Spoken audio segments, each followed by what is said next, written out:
first thing I want to look at here are all the different synth sounds. And I do want to apologize. I'm using the Rolling Cloud JV5080, which has terrible DSP spikes on my computer. So if you hear clicks and pops, one, if you know how to fix it, please let me know. Incredibly annoying. Only happens with the Rolling Cloud plugins.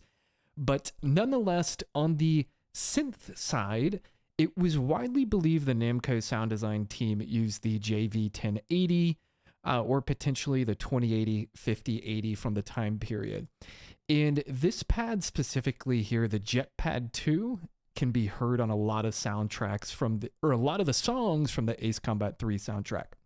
So I am playing a sus4 chord progression here with the Jet Pad 2 off the 5080. It's also in the JV1080. Sounds like this.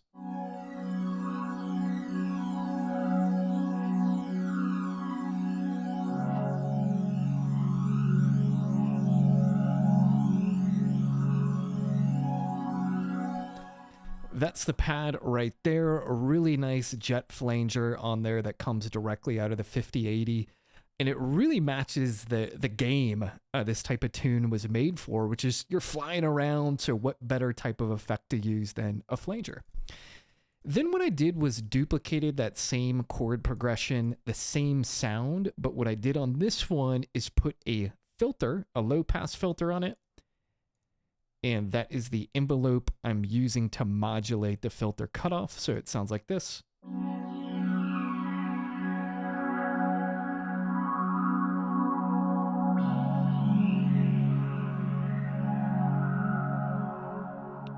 So really nice sweepy sound that enhances, I think, that jet flanger. And then we stack these two together. So this gets back to that concept of layering.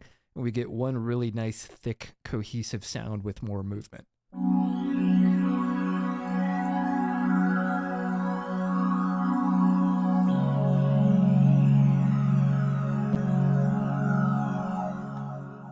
Very resonant, maybe a little too much, but we could always fix that later.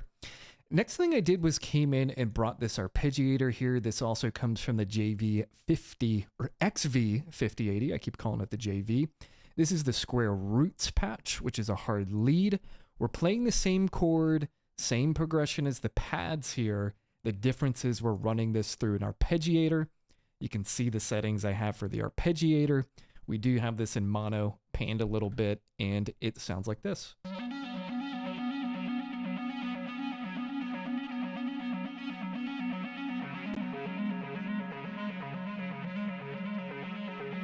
And if we stack all that up,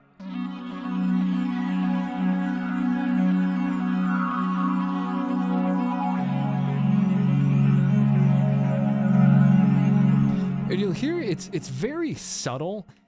Maybe I could go back and balance the mix a little bit, but I didn't want that arpeggiator to be the sole focus. I wanted the pad to be.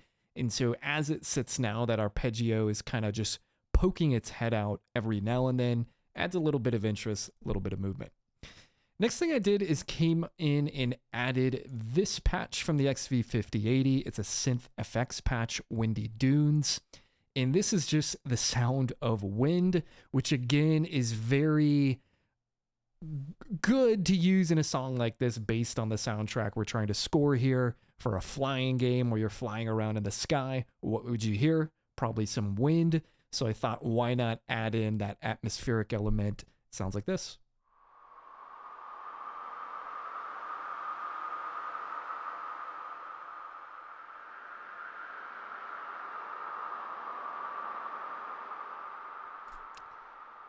Little bit of a low cut on that, keep out some low end rumble, sent through a reverb, and we stack all that up, and this is what we get if everything's playing at once.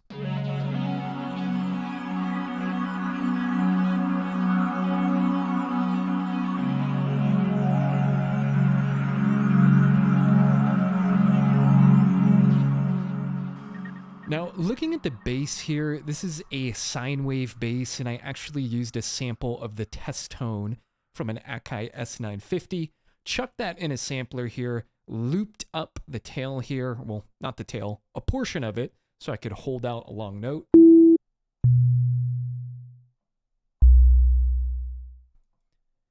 and then a little bit of effects on here, putting that in mono. In the bass line from the song on the Ace Combat 3 OST that I took inspiration from, a lot of really short notes and kind of just like less of notes being held out. So instead of, it's more. So tried to recreate that vibe in here. Now looking at this, I don't know why I looped up that sine wave. Doesn't really matter. But that's the pattern we have here. The bass basically sounds like this.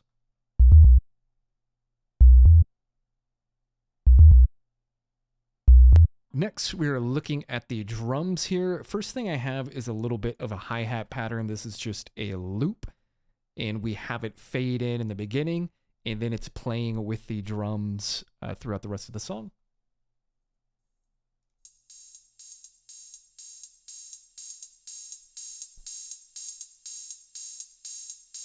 Then we bring in the kick.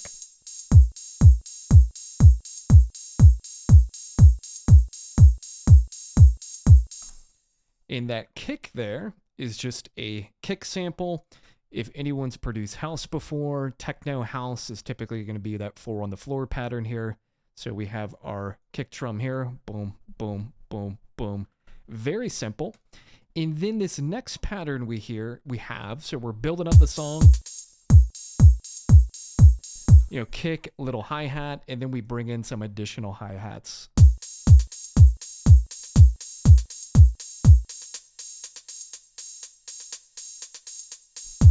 And so these additional hi-hats in here, just again, a hi-hat sample, cutting out a bunch of the low end.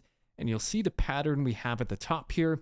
If you've ever made house before, you know how important it is to try to retain some form of human groove within there. And a great way to do that, especially with the hats, is play with that velocity.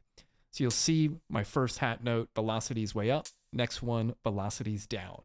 So you play around with these velocity values to kind of make it, again, sound more human, like somebody trying to play it in live. It's not going to be a perfect velocity every single hit unless you're some type of crazy wizard that can play like that. And that's basically the drum pattern there. Now, this piece down here, these toms I added in,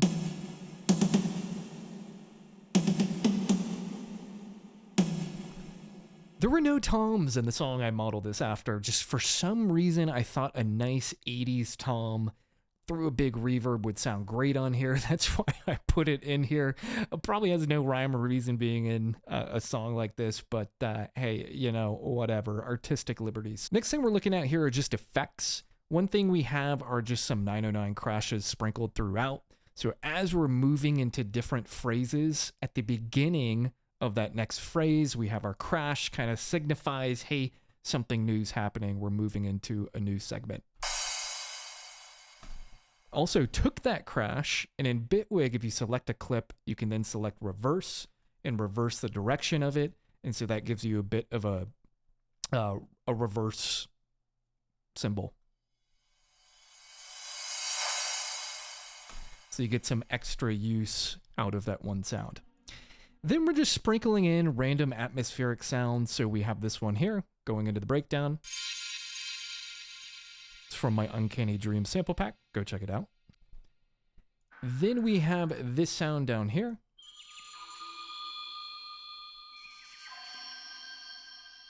This is from the XV5080. It's the Forest Moon patch under Synth Effects.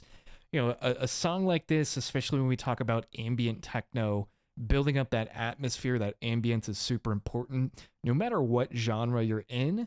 So really focusing, you get the musical elements. I talked about this in my Deus Ex video.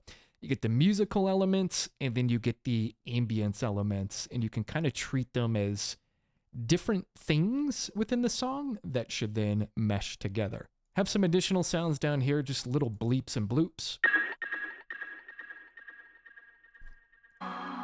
And then, you know, going with this theme again, Ace Combat, you know, I'm imagining a jet fighter in a hangar, and mechanics are working on it. So I sampled the sound of a drill.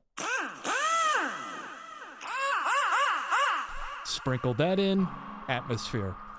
Last thing down here is this rain effect sample. It is just a sample of some rain.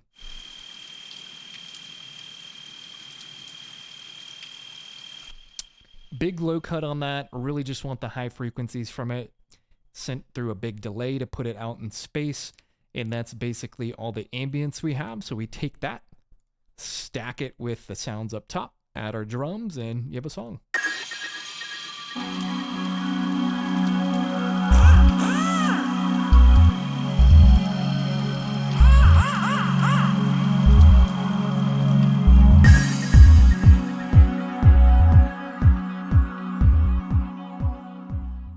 And that's kind of it, folks. That's how I put this song together. That Ace Combat 3 OST is so good. A lot of really great genres in there.